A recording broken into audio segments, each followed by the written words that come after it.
நான் காலேஜ் படிக்கும்போது நான் 30 இயர்ஸ் வச்சுருந்தேன்.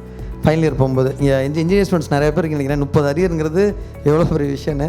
ஒரு ஹச்ஓடி என்னை கூப்பிட்டு பேசினார். எங்கள் தாத்தா ஆக்சுவலி ஹைகோர்ட் ஜட்ஜு, எங்கள் அப்பா அம்மா 2 பேருமே டிஸ்ட்ரிக்ட் லெவல் ஆஃபீஸர்ஸ்.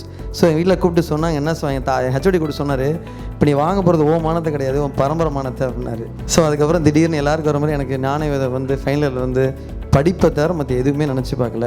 ட்ராகன் படத்தில் வர மாதிரி அந்த ஃபைனல் இயரில் எல்லா அரியரையும் கிளியர் பண்ணிட்டு இப்போ வைராக்கியமாக இருந்து முடிச்சிட்டேன். 8 செமஸ்டர்லேயே முடிச்சிட்டேன். ஏன் அதை சொல்கிறேன்னா, அந்த மைண்ட் செட் கேம். இப்படி ஹச்ஓடி சார் என்கிட்ட இது வரைக்கும் ஹிஸ்ட்ரி ஆஃப் திருச்சி அண்ணா யூனிவர்சிட்டியில் யார் 30 இயர் வச்சு கிளியரே பண்ணது கிடையாதுன்னு சொல்லிட்டாரு. எனக்கு அப்போ முடிஞ்ச ரைட்டு.